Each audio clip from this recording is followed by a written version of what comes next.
Hello, everyone. My name is Elisa. I'm very excited to welcome you to this session this morning or afternoon or evening, depending on where you are joining us from. A couple of housekeeping items before I introduce our speaker today.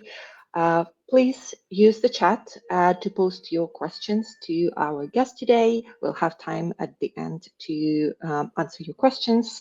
And also at the very end, we'll be sharing a QR code for you to record your attendance. However, more importantly, I'm very much looking forward to a great session today and delighted to introduce our speaker, Daniela Roswell. Daniela is currently pursuing her Doctor of Professional Studies in TESOL at the University of St. Andrews. She's an experienced educator based in Czech Republic. Daniela teaches English at Cambridge International School and also serves on the ITE Accreditation Committee for the Czech Ministry of Education. Previously, she worked as a lecturer in English and education as an assistant head teacher in a London primary school. Her research focuses on dialogic teaching, pupil voice, and inclusive strategies for multilingual and minority ethnic learners. She will be speaking about how reflective writing can be used as a form of dialogue to foster agency and subjectivity in teenagers, English language learners. Thank you very much for joining us today, and I'm passing on the mic to you. Thank you, Elisa, for the lovely introduction. Hello, everyone, and welcome. I can see we've got lots of people from Italy, which is amazing. I visited Rome last summer. Beautiful. I'm joining you from Czech Republic today, as Elisa said, and I'm really pleased to be here today. So in this session, we're going to explore how classroom dialogue and reflective writing can help our teenage learners to grow not only as users of English, but also as a thoughtful and expressive individuals. So we will... Let me switch the slide so you can see. Okay, it's working now. So we will talk a bit about the theory, from where my ideas are coming from. Not a lot, not to overwhelm you. And we will try out some activities and share some practical strategies that hopefully you can take back into your classroom. So I'd love you to get involved straight away. So you can see a QR code on the screen. I'm going to copy and paste a link for those who are on their mobile phones. Yes, you have it in the chat now. And I'd love you to answer the question. So when you think of teenage learners, what words or feelings come to your mind?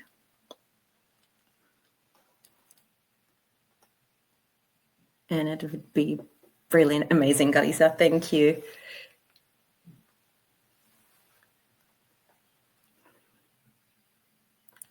Okay, so we can already see quite a few. Future, energy, power.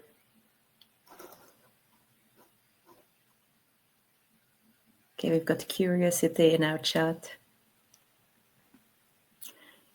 Okay, wow. Our word cloud is becoming bigger and bigger. Loves a challenge, headstrong, passionate, energetic, hyperactive,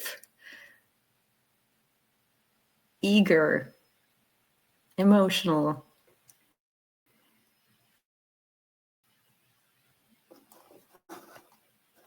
Okay, let's post the link again.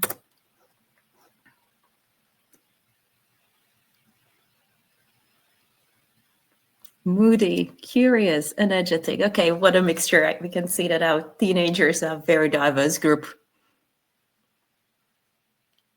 Okay, that's brilliant.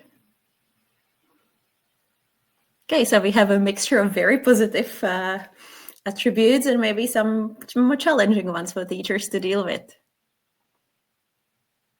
Okay, that's brilliant. Let's wait a few more seconds for all the words to come through.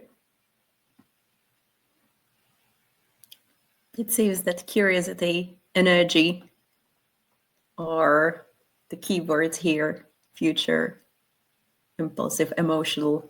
Okay, brilliant. Let's go back to our presentation. Okay, so I can share the word cloud with you later because I can see that there's a few more words still popping up.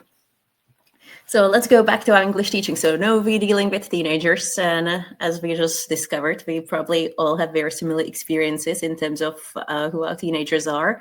Very different, but very similar. And when we obviously combine that with language teaching, that's very often kind of dominated by focus on tests and outcomes. We have a lot to deal with as a teachers, right? So today I'd like us to take slightly different view. So although, yes, I agree that tests and the focus on tests and outcomes definitely has its place and needs to have its place for the obvious reasons, it creates a risk of reducing our learners who, like we just said, are curious, energetic, impulsive, maybe hyperactive, to maybe data points or grades, particularly for those who work in very large schools, and that's certainly case for me. We are very focused on the tests and outcomes. So today I'd like us to use slightly different lens. I would like us to use world-centered education lens, which is educational theory introduced by Professor Biesta. And Professor Biesta challenges us actually to go beyond seeing education as means to deliver the knowledge or qualifications or to prepare future workers. He challenges us to go beyond the curriculum-centered and beyond the student-centered approaches, because he argues for a third purpose of education, and that's subjectification, which is helping our students to become ethical, responsible subjects who can respond to the world, not just function in it. So now we are kind of going beyond the learning English to function. And the subjectification is then about helping young people to become unique individuals who have their own voice, who can actually communicate. So I've been experimenting with these principles for over 2 years now, and I set myself 3 overarching objectives or principles when I teach. And these are encounters over outcomes, emphasis on being in the world, and openness to the unknown. So what happens in the classroom? So when I teach, I try to make sure that my learning and my teaching is not reduced to those predefined outcomes or something that we can measure. Instead, I want to create a room for something unexpected, some transformative encounters where students can confront these complexities of life and learn to navigate them. And I believe that's really important, particularly when we are teaching teenage learners, because this is what they're going through. So how it looks actually in the classroom. So I'm drawing on reflection, and I'm helping students to make links between what we are doing in the classroom and how that relates to themselves and the world around them. The second thing I'm focusing on, particularly again in exam-heavy context, is helping students to see that they are actually embedded in networks of relationships. So be it social, ecological, historical, rather than isolated individuals who are pursuing their goals of passing B1, B2, C1, C2 exams. And here again, I'm trying to use a dialogue and then the reflection to help students to kind of see that a language can be much more than that. And the third one is, and that's particularly very important for me now, because I moved from working with very mixed classes, very multicultural classes, to classes that are still multicultural, but less so.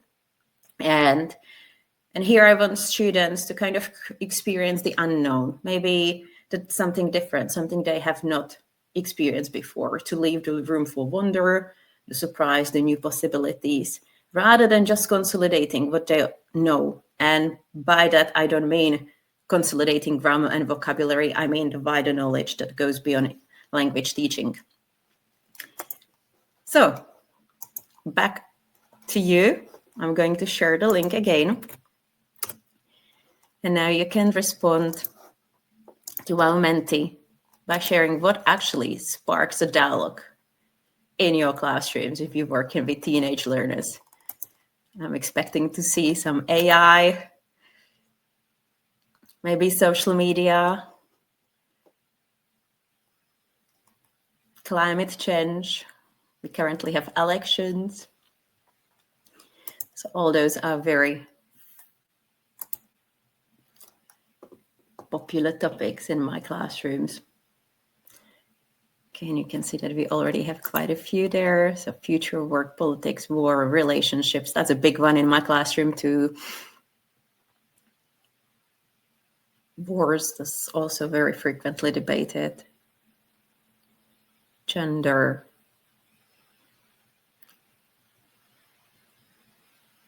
Okay. Hobbies, philosophy.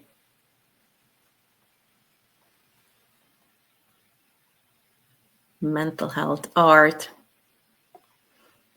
sexuality, movies, TV, social media, careers, uniforms at schools. Yes, we just debated that last Friday. Sports.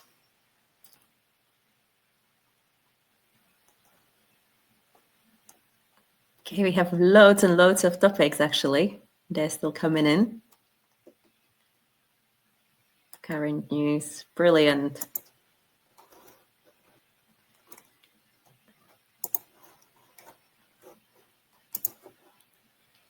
Cultural differences, school experience, feelings, LGBTQ, TikTok, yes. K-pop,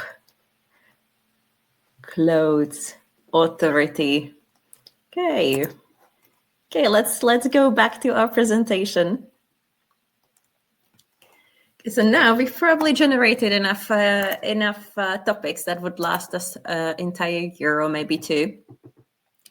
And we also have a very brief theoretical grounding. So let's start thinking how we can actually convert these ideas into practice.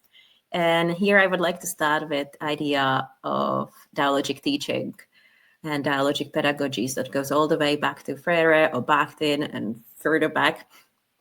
And I would like to introduce Robin Alexander's principles of dialogic pedagogy, which you can see on the screen. And he outlines 5 principles that he believes are the key ingredients of dialogic pedagogies, and you can see them on the screen. And as you can see, if you start reading through them, you can start seeing that dialogic teaching is a bit more than talk, because we know that not all exchanges in the classroom are dialogic. So it's not the quantity of the talk, it's not how much we speak, but it's about the quality of the talk. Because what we do very often as a teachers, and I am guilty of it too, although I'm trying to bring in as much dialogic practice into my teaching as I can, I sometimes switch back to those initiation, reply, evaluation, or the initiation, response, feedback structures, which means that I will ask a question, student will ask the answer, I will evaluate and move on. So actually, to move away from that, we need to pay particular attention what happens in that third turn. Do I just give some feedback and move on, or do I challenge the student to think a bit more, or do I ask the question and bring in another student? So we want to move to patterns of extended turns, such as teacher, student, teacher, student 2, student 3, back to student 1, and so on and so forth. So we start creating a space where we start valuing teachers, not only our knowledge as a source of obviously learning, but a student's knowledge as a source of learning. And we start creating a space in which students actually matter. And that will hopefully help us with relationships in the classroom. So we are starting to treat our learners not only as language learners, but also as thinkers. And that will set our stage for reflective writing. But it's easier said than done, because I've been experimenting, as I said, with dialogic teaching for many years now. And it's, with some classes, brilliant, works straight away. With some classes, it doesn't really happen. So we need to work on it. And particularly when we have multilingual students, when we have mixed ability classes that I have now, we need to help our students to be able to join the discussion, initiate the discussion, and continue the discussion. So we need to maybe pre-teach some vocabulary, maybe pre-teach some sentence status to help them to actually effectively take part in those discussions.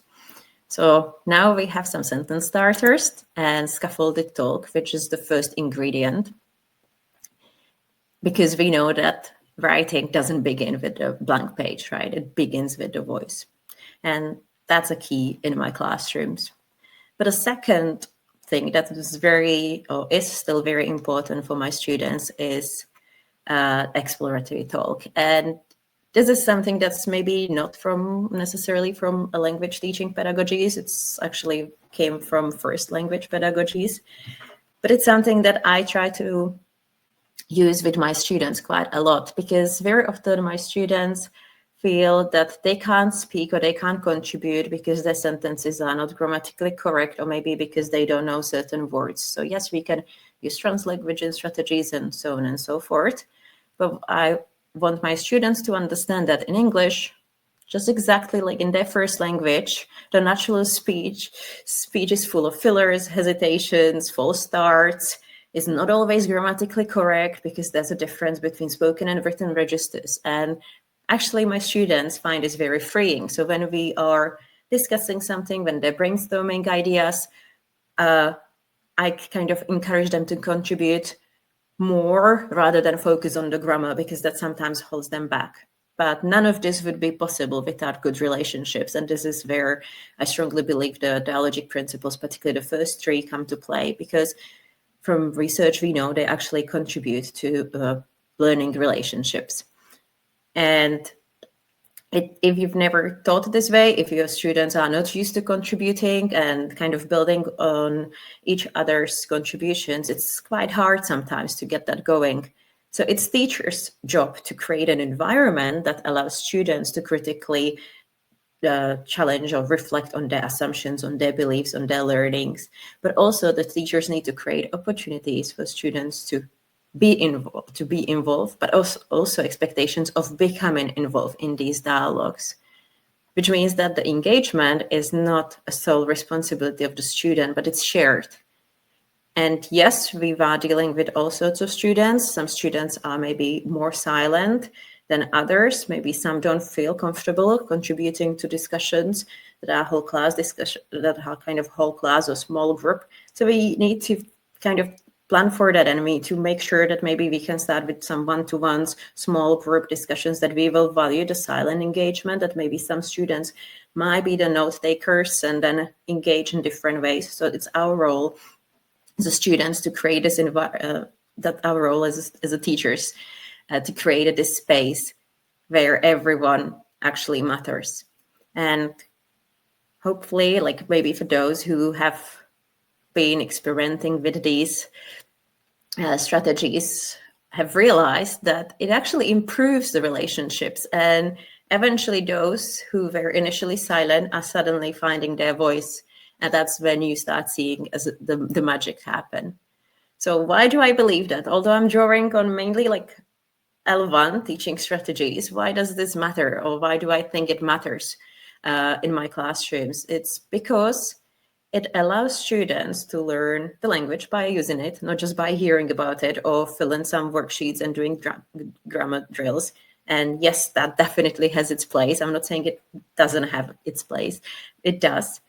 But this also helps students to start kind of noticing the grammar, start tweaking it, start negotiating meaning, start focusing on chunks of meaningful language. Because what I can do as a teacher, I can switch into something that Shore and Freire called critical lecturing. So I can actually model the language, particularly at the higher levels that I expect to hear from students. And in turn, the students who maybe are not there yet are exposed to much richer language that they will start using, because obviously it's quite repetitive, particularly when we are using the sentence starters every single time when we are having discussion. So you might be thinking, okay, that's great. So why not stop here? Let's just stop with the discussion, because that sounds really great. And I agree. It's actually, it's not just, it is great. But we all know that when we are discussing something in a group, that we don't always share everything that we think of that we want to share. And for this reason, I started moving towards reflective writing. And I wanted to start helping students to see writing as a thinking tool. Because through the conversations, through those discussions, through those dialogues that we have in a classroom. Students can rehearse their ideas, they can gather the language, they can discover what they think, what others think. It will shape their inner voice. So hopefully when we move on to writing, it will feel a bit more like a continuation of something shared, not a test. And that's something that my students often struggle with, because they very often see writing as purely performative task. And that's what I'm helping them to overcome. And it's very hard, because sometimes it turns very quickly into that game of, ooh, let's guess what my teacher wants me to write, and that's what I'm going to write. And I'm not actually going to write what I want to write, because I'm not sure if my teacher wants to hear that. And I want to move away from this. So rather than that guessing game, I want them to start using writing as a tool to help them to learn, something that helps them to explore actually what they really think, and it gets that dialogue going. And to do that, I started moving to reflective writing. But what I've noticed, even though that I switched to reflective writing or used some tools for reflections, it turned very quickly into that game, guess what my teacher wants me to say. So for that reason, I started using free writing. And free writing, you might know it as, I don't know, stream of consciousness, automatic writing, uncensored writing.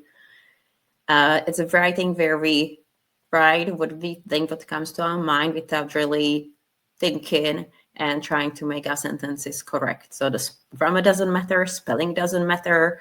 If I don't know the word, I can use a word in another language. It does not matter. If I don't know what to say, I need to write I don't know until something pops to my mind. So it's about writing without stopping.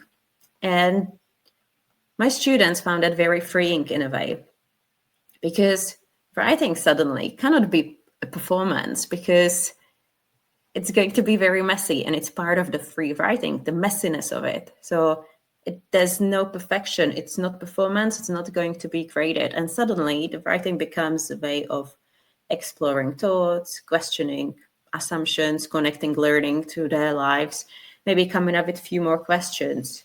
And this activity then helps me to transform writing from purely linguistic activity that's seen as a performance to a bit more personal and meaningful process that students can engage with. And we're going to actually now try how that feels. So for those who've never done free writing before, hopefully it's going to be a positive experience. So you will need a pen, a piece of paper. Those who have phones, maybe you can use the note app. And oops, we have a slide missing here. That's very strange. Alisa, I don't know what happened, but it seems one of my slides gone. Okay, so hopefully everyone is still trying to find the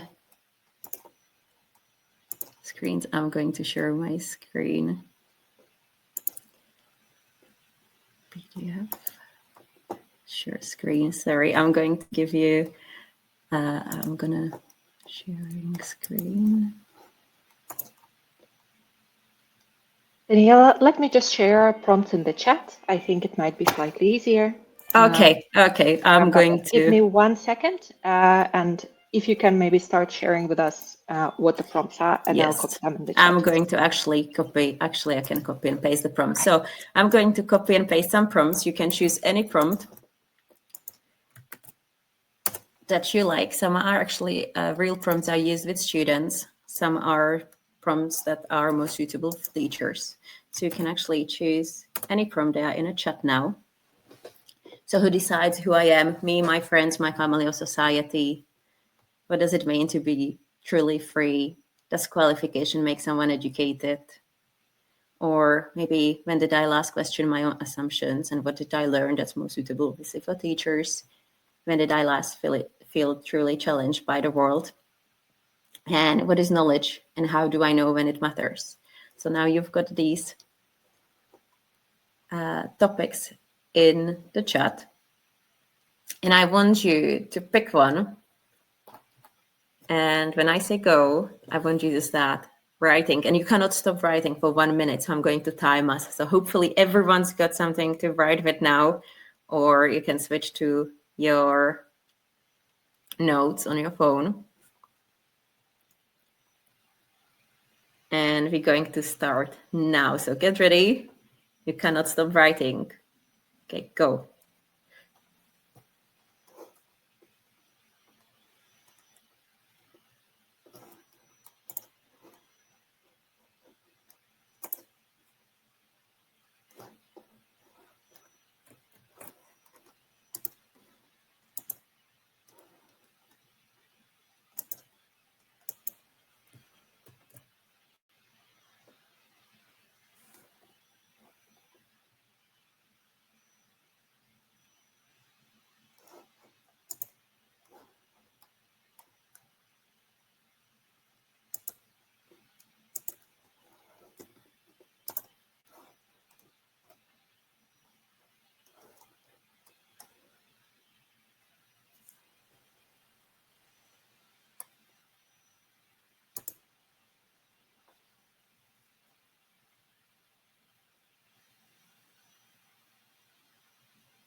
Okay, stop. That was a minute.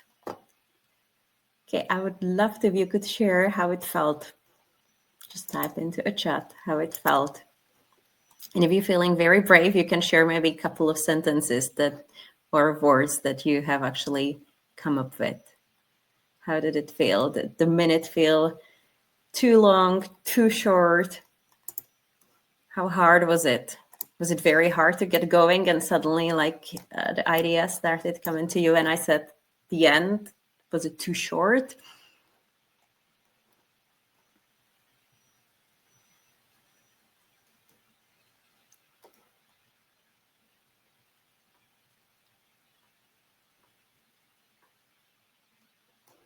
Okay, I love that Sarah is saying so many thoughts my hands couldn't keep up. This was fun. Too short, too short, too short. I had other ideas. Brilliant. That's exactly where I was going. So lots of you are saying it was too short, and that's exactly what happens every single time. So if you've never ever tried free writing in the classroom with teenage learners, I strongly suggest go for it. It's brilliant. But when I say when I tell the students that we're going to do free writing and they will have to write for 1 minute without stopping, they're like, oh my God, 1 minute, that's too long. That's like impossible. They always feel it's just too long. 1 minute, it's like impossible. But I always tell them 1 minute. And sometimes I tell them, okay, that was 1 minute, but I can see you've got more ideas. Okay, let's write for another 2-3 minutes. And suddenly we are writing for 5 minutes without stopping. And all of my learners are writing for 3, 4, 5 minutes without stopping. And they feel they still have more to say. But if I would tell them that we're going to be writing for 5 minutes without stopping, that would be quite challenging. And some of them would give up before even starting. And I love someone, Sonia, saying, I was just getting into flow when it ended. That's exactly my point. So you need to know your learners, right? Like I know my learners, if I will tell them we're going to write for 2 minutes, 3 minutes, 5 minutes without stopping, they will be like, oh my God, no, there will be lots of moaning. They will be like, okay, I can't do this. They will already kind of imagine that the task is impossible for them. So sometimes I say 1 minute, but I use that teacher superpower of master of time. And I make that 1 minute maybe last 3, 4, 5 minutes, as long as I can see that their hands are moving and everyone's writing and everyone has something to say.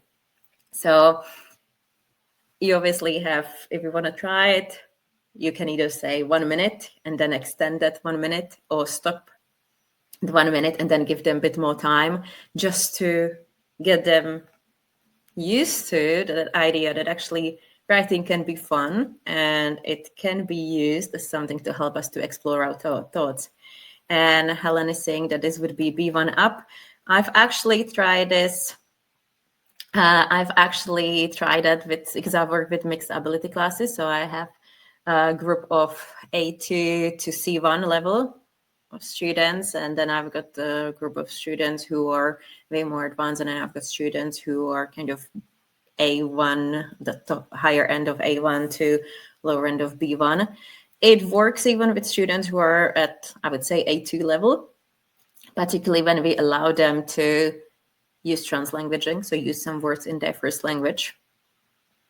And when the topics are maybe a bit more easier. And also it depends what we have done before, right? Because I only use free writing after we have discussed something. So the students already know the words, already have created some bank of ideas.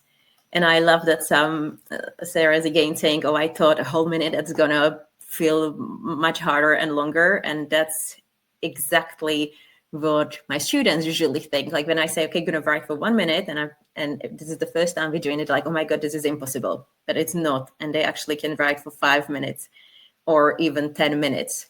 So sometimes when it's the topic is something like that really matters to them, they have a lot to say. And it's brilliant because suddenly we have students who might not feel confident to contribute to discussions. They can suddenly find a voice through writing. And because it's free writing, again, we're not focusing on the grammar, right? It does not really matter. The spelling doesn't matter. So they can take more risks. They can maybe use words that they maybe know how to say. They know what they mean, but maybe they don't know how to spell them, because that doesn't matter when we are engaging in free writing. And I can see that Lucy is talking about diary writing. And yes, I agree. I will share like a diary writing strategy with adult learners, particularly if you're working online. It works really, really well. So we've got lots of ideas here. And I love the comment about the critical thinking, metacognition, long life learning. So true. Yes. Someone's Joey saying that the minute felt like 10 seconds. And that's exactly what students go through. That's why I said 1 minute, because I know that as adults here, if I say 3 minutes, you will go for it. If I say 5 minutes, you'll go for it and you will be fine. But sadly, with our teenage learners, or not sadly, it's maybe expected. If I would tell them 5 minutes, I would have lots of resistance. So that's why I always start with 1 minute. And then they realize actually it's not as scary as it sounds, because obviously it helps them. So it's quite freeing. And hopefully through this dialogue, students start exploring all sorts of different ideas, and it really helps. And we had lots of comments, lots of topics about AI, and that happening in my classroom as well.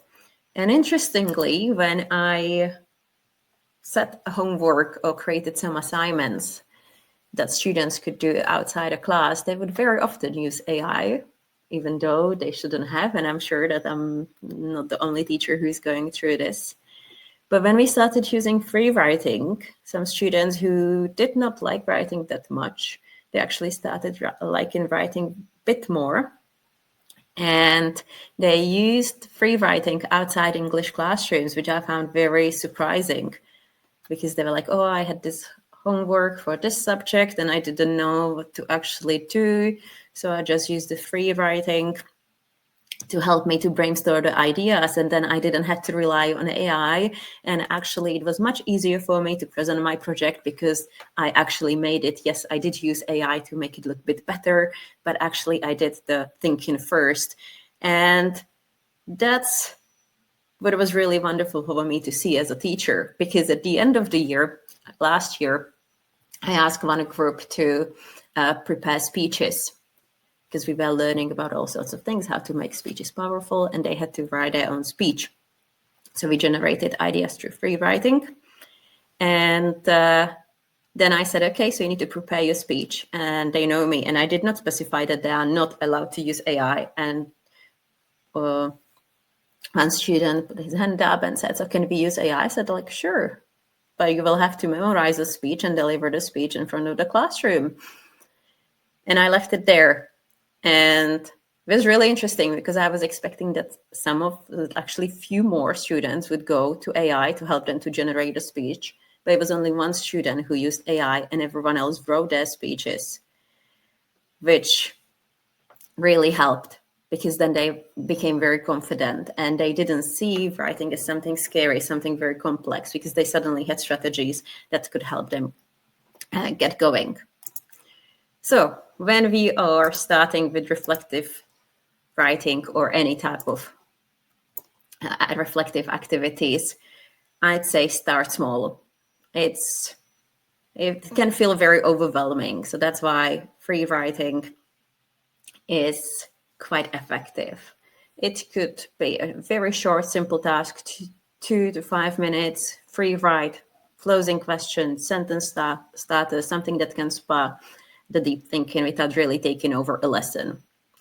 The key thing here, I'd say, that reflection cannot be and should not become tokenistic exercise. So very often when schools or teachers implement something, they do it just because someone else told them to do so. So when we are actually seeking true meaningful reflection, maybe less might actually be more, because if I would want students to reflect deeply every single lesson, I'm assuming, particularly when we're working with teenage learners, they will get fed up and it will turn into that, guess what my teacher wants me to say, or last time this was good enough, so I'm just going to say the same thing. And suddenly the purpose of the reflection is completely gone. So we need to bear that in mind. As a teachers, we need to obviously decide, okay, is this a suitable activity for reflection?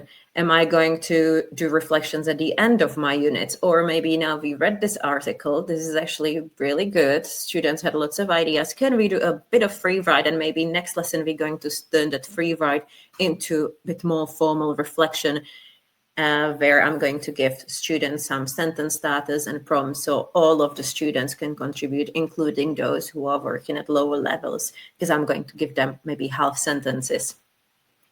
But because some of the students, like you said, maybe they're dealing with all sorts of issues, maybe war, maybe something that's happening at home, there needs to be that choice and safety. We can't force them to actually share or overshare. It needs to be low stakes. So when we respect the privacy, obviously that leads to more trust, which will then in the long run turn into more authentic voices.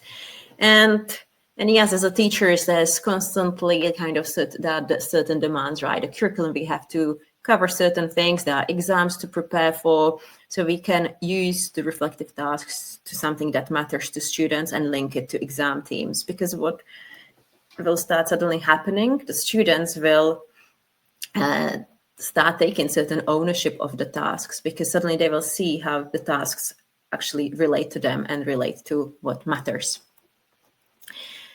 So if you feel like, okay, maybe this is too much, there are all sorts of activities that I tried, and there's just very few that I've tried. Actually, I've tried so many and I'm using so many, but there are some very quick activities that we can do that actually don't take up much time or preparation. So philosophical chairs, the moving debates work really well. When we ask questions and students need to stand somewhere, obviously we can choose corners, we can do from 1 to 5 line where you agree, and suddenly students have to be justifying their choices, and then maybe they change their mind and they have to justify why they changed their mind, what made them to change their mind. That's very quick, obviously no prep activity for us as a teachers.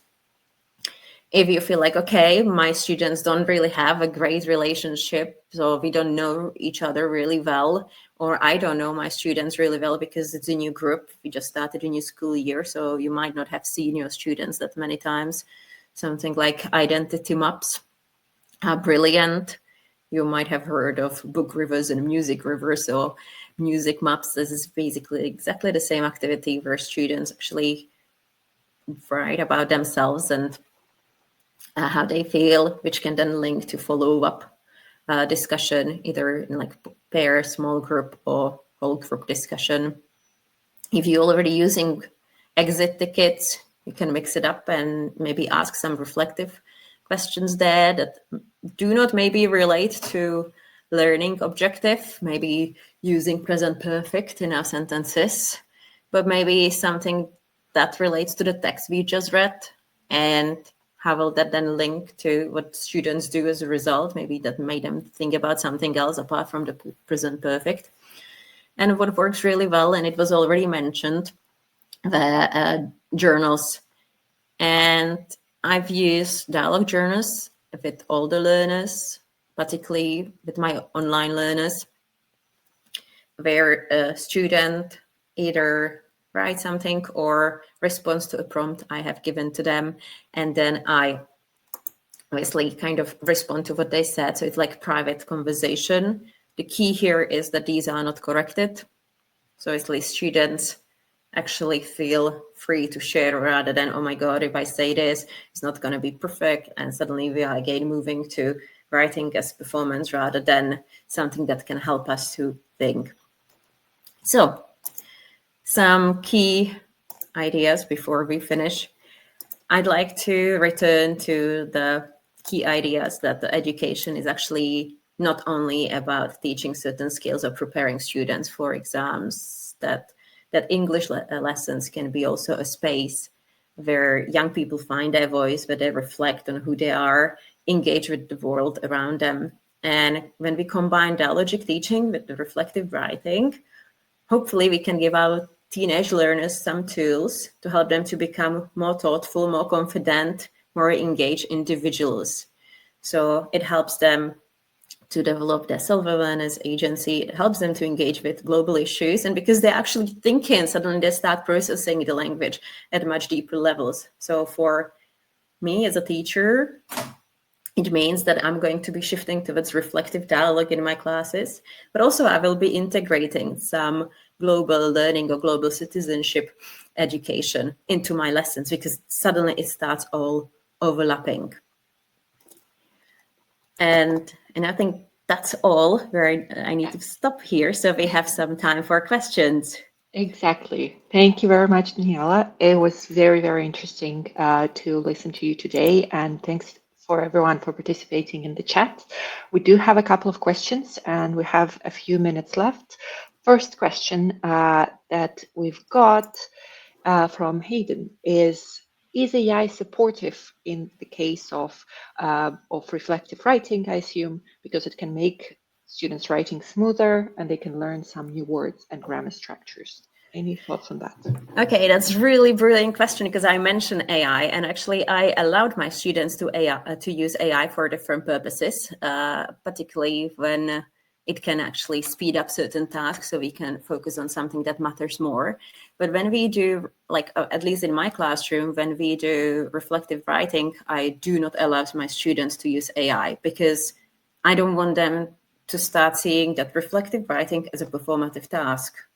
Because obviously, yes, it will be smoother. Yes, they will learn new grammar structures. But then again, it turns into that kind of guess what my teacher wants and kind of what's going to give me the highest grade. Because I do not necessarily mark the reflective writing. We do it just because we do it, and they don't always get a grade, which is quite freeing, because they're so used to that every single thing they write gets graded, that they try to kind of make it perfect, and that doesn't always work. So what I do, I will give them sentence status. We have a word bank, but because if the students have done the free writing before, they have lots of ideas already. And for those who struggle, if they have sentence status and certain words they can use, it might be an activity where they actually just complete the sentence. So for me personally, I do not use AI for these, so that the reflective writing can be used a bit more as a kind of thinking exercise rather than a performative exercise, because we do write for all sorts of purposes. Thank you very much. We have 1 minute left. I'm conscious that our participants